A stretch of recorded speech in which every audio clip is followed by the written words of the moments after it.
Halo teman-teman semuanya, selamat datang kembali di channel ini. Jumpa lagi dengan saya Vicky Impong. Semoga kalian semua selalu dalam keadaan yang sehat. Seperti biasa kita akan kembali lagi menyaksikan cuplikan berita-berita menarik tentang Timnas Indonesia. Apalagi yang menjadi perbincangan hangat, berita hangat hari ini. Kita akan segera membahas satu persatu.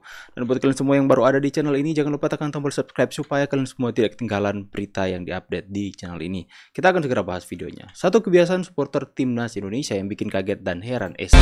Satu kebiasaan supporter Timnas Indonesia yang bikin kaget dan heran, Sintayong diungkap ke media Korea. Pelatih Timnas Indonesia Sintayong mengungkap satu kebiasaan supporter Garuda yang bikin dirinya heran hingga kaget hingga saat ini. Menurut Sintayong, dia masih tidak percaya bahwa namanya selalu dinyanyikan supporter Timnas Indonesia di stadion setelah rampungnya pertandingan. Dinyanyikan. Bahkan Sintayong merasa nama pemain bintang Timnas Indonesia sekalipun tidak lebih sering dinyanyikan supporter dibanding dirinya. Menurut banyak Sintayong, fansnya, dia tidak Bapak tahu alasan Tayong. pasti fans Timnas Indonesia memberi dukungan masif terhadapnya. Yang jelas fenomena ini tidak dia rasakan di Korea Selatan. Bahkan saat Teguk Warriors melaju ke semifinal Piala Dunia 2002, pelatih Gus Hiding pun tidak dielulukan oleh supporter. Para pemain merasa putus asa, bahkan yang berstatus bintang pun tidak diteriakan namanya oleh penonton. Mereka meneriakan nama saya, ujar Sintayong. Meski tidak diketahui alasan makanya pasti sulit fans Sintayong meninggalkan Indonesia, mencintai teman-teman ya. Sintayong. Performa Garuda bisa menjadi landasan dari fenomena tersebut. Susah dia mau tinggalkan Indonesia kalau seperti ini. Sintayong memang belum mempersembahkan trofi, tetapi konsisten meningkatkan kualitas Garuda. Saat Sintayong menjabat pertama kali, Timnas Indonesia menduduki ranking 179 dunia dan 4 tahun sekarang tim Merah sudah Putih kini berada di 133 ranking FIFA. Yes. Selain itu, Sintayong juga menjadi pelatih yang mampu meloloskan Timnas Indonesia, Piala Asia, U20 dan Timnas Indonesia U23 lolos sekaligus ke Piala Asia. Seberapa menyeramkannya ronde ketiga kualifikasi Piala Dunia bagi negara ASEAN, Thailand dan Vietnam pernah menjadi korban dari ganasnya putaran ketiga ini. Pada kualifikasi Piala Dunia 2018, Prime Thailand hanya mampu menjadi juru kunci dengan koleksi 1 poin tanpa sekalipun merasakan kemenangan. Selanjutnya pada kualifikasi Piala Dunia 2022, Vietnam juga berada di posisi terakhir dan hanya meraih 4 poin hasil dari sekali King Indo beda bos, serta menelan 8 kekalahan. beda bos. Jika sudah memasuki ronde ketiga, negara Saya tuh terlalu yakin bahwa Indonesia akan mencapai poin yang maksimal. Kita tidak menargetkan untuk 1-2, tapi 3-4 boleh lah. Saya terlalu percaya dengan kekuatan yang kita punya sekarang. Apalagi melihat permainan-permainan indah yang sudah ditunjukkan oleh anak-anak asuhan dari Coach Sintayong ini. Luar biasa, itu buat kita semua bisa optimis teman-teman ya. Apalagi para pemain naturalisasi kita yang benar-benar matang dan mental mereka mental Eropa. Jadi gak salah dong jika kita optimis bahwa Indonesia akan berbeda dengan Thailand ataupun Vietnam. Indra Southgate menang 2-0 Apa ini? lawan Kamboja. Cok, golnya dari corner kick lagi. Targetnya kalau main Piala Dunia, kalau kita mainin kayak tadi nggak ada kreativitas, mampus sudah. Ya udahlah, tapi semoga di pertandingan ketiga Timnas U19 ini makin bagus mainnya. Tapi jujur ya, emang dari dulu Timnas kalau under Indra Southgate ini pasti mainnya tuh sayap, lari kencang, sayap putus. Makanya heran ya, Welber dicadangin loh, coba. Ngapain cadangin? Tapi udah ya, saya pikir Coach Indra Safri sudah menerima semua kritikan, kemudian dia menjadikan itu sebagai hal untuk membangun dia dalam membangun strategi. Terbukti dalam melawan Timor Leste ya, kita berhasil menang lagi dan Jens Raven menjadi starter di sana dan mencetak 2 gol. Luar biasa ya. Assalamualaikum, Coach Indra, sehat? Baik-baik saja. Gimana U19? Lolos Piala Dunia? Lolos Piala Dunia U20 ya? Dengan strateginya tukang parkir, kanan kiri kanan kiri kanan kiri, berstriker lagi, kanan kiri kanan kiri kanan kiri, striker lagi. Taktik tukang parkir. Yakin lolos Piala Dunia U20? Yakin? Strateginya jitu, sangat-sangat jitu. Kanan kiri kanan kiri kanan kiri, striker, striker lagi. Diaspora kagak berkembang. Hebat. Strateginya hebat. Strategi tukang Sabar bang ya. Full time. Teman-teman, sabar. Ini abang ini marah-marah ke Coach Indra ya. Dia katakan strategi tukang parkir katanya. Kiri kanan, striker. Ya, itu mungkin dampak dari pertandingan melawan Kamboja kemarin yang dimana kita melihat taktiknya itu saja teman-teman ya. Makanya sampai orang-orang dari semua kalangan mengkritik ya. Sampai orang mungkin yang nggak tahu bola apa-apa kritik ya.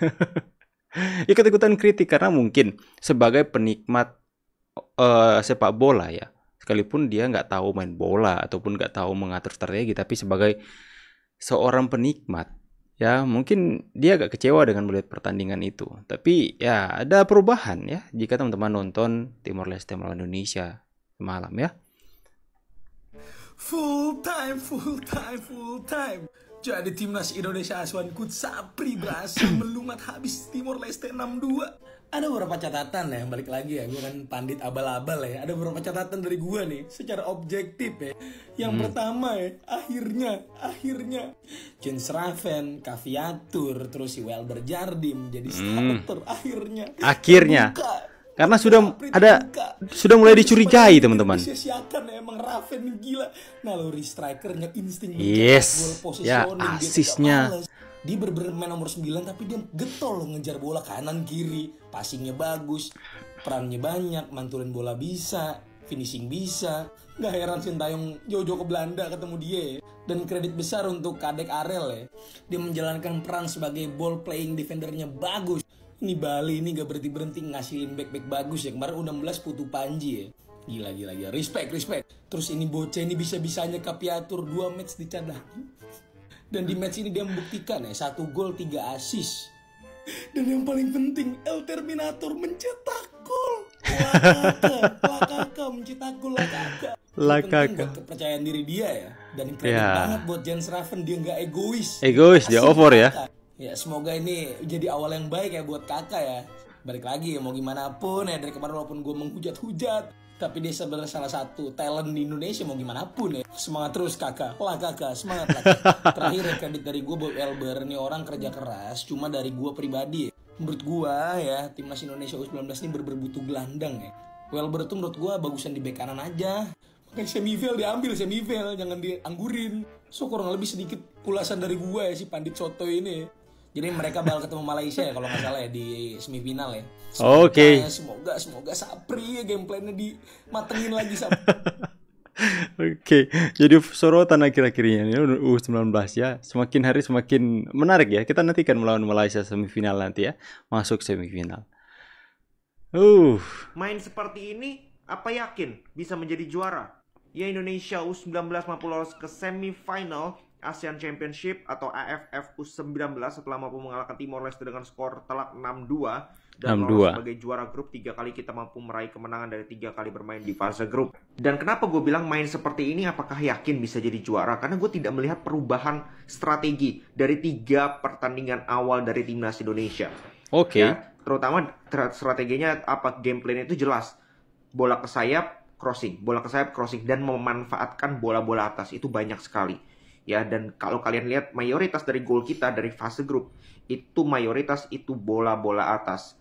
Ya, kalaupun nggak bola-bola atas ya mungkin shooting jarak jauh lini kedua. Nah sebenarnya gue tidak ada masalah dengan gaya permainan crossing walaupun gue nggak enak nontonnya, tapi dia oke lah. Kalau efektif, kalau sukses, kalau dijalankan dengan benar, kalau eksekusinya di lapangan itu benar, crossingnya akurat, headingnya akurat, seperti di pertandingan ini dan juga di pertandingan pertama lawan Filipina. Gak ada masalah, gue meremata lah ya. Tapi kalau seperti case-nya lawan Kamboja, di mana kita kesulitan, lawan sudah sebenarnya bisa antisipasi hal tersebut, itu yang akan jadi repot. Karena lawan kita di semifinal tidak akan mudah. Kemungkinan ketemu Thailand. Oke, misalkan Thailand menang, kita menang lawan Thailand ke final, ketemu Australia, main seperti ini, crossing lawan Australia yang postur tubuhnya jauh lebih tinggi dibandingkan kita. Apakah bisa? Nah itu yang menurut gue harus kita sama-sama harus diantisipasi lihat dan sama-sama concern akan hal itu. Kita dukung semua, gue juga dukung ya, apapun yang terjadi gue dukung. Cuman harus ini harus kita beri masukan juga timnas ini supaya nanti ketika deadlock misalkan strategi ini tidak berjalan, maka ada plan B, maka ada alternatif strategi lain. Kreatif lah, inisiatif. Ya kan? Ada plan B. Contoh bagaimana umpan-umpan pendek, true pass, itu harus dilakukan, harus disediakan, dan gue yakin pasti akan ada. Betul, Ya, Abang. semoga ada, sehingga nantinya ketika crossingnya mandek, nggak akurat, buntu, itu bisa dilakukan strategi alternatif. Dan pemilihan Jens Raven ini gue harap dia akan terus jadi starter karena strateginya cocok dengan dia. Dia adalah real striker yang punya postur tinggi, yang punya bola-bola atas juga bagus. Jadi harusnya Jens Raven yang jadi starter di semifinal maupun final. Oke, tetap selamat untuk timnas U19. Ya benar. Sekali lagi kita terus mendukung dan mengucapkan selamat kepada timnas U19 yang sudah berhasil menang atas Timor Leste 6-2. Yang dimana itu membuktikan bahwa ternyata Coach Indra Safri juga mendengarkan suara kita teman-teman ya, yang mengkritik. Itu bagus ya, kritik itu membangun. Yang mengatakan bahwa kenapa sih, ada yang sempat saya bahas kemarin mengatakan bahwa kenapa sih Coach Indra Safri ini seperti tidak mau menjadikan pemain naturalisasi, pemain keturunan sebagai starter. Kenapa semuanya seperti lebih mengarah kepada para pemain lokal saja. Tapi kok mungkin perkataan dan pertanyaan ini itu sudah mulai sampai ke telinga Coach Indra. Akhirnya dia menurunkan para pemain naturalisasi itu dari awal pertandingan 90 menit. Dan terbukti permainan mereka membuktikan diri ya. Jens Raven mencetak 2 gol dan 3 assist. Itu luar biasa teman-teman, luar biasa itu ya. Jadi kita bisa melihat bahwa ya jika bertindak secara fair maka hasil yang lebih maksimal akan didapatkan ya. Jangan monoton begitu-begitu saja strategi yang ada. Tapi saya curiga, jangan-jangan ini adalah strategi dari Coach Indra Safri untuk membuat lawan di semifinal berpikir bahwa mereka akan menggunakan taktik yang sama. Yang sebenarnya ini ketika menghadapi lawan yang berat, mungkin Coach Indra akan secara memberikan kejutan, mempersiapkan strategi yang mereka mungkin mengira bahwa Indonesia akan terus bermain seperti sama halnya dengan 3 pertandingan terakhir, tapi tiba-tiba ketika melawan lawan yang sulit mereka berubah permainan mereka dan memberikan kejutan yang tak terduga kepada lawan-lawan berupa Malaysia di semifinal nanti. Kita nantikan saja, semoga Indonesia bisa mengalahkan dan menumbangkan Malaysia teman-teman. Saya pamit dulu, see you on the next video. Berikan tanggapan kalian di kolom komentar and God bless.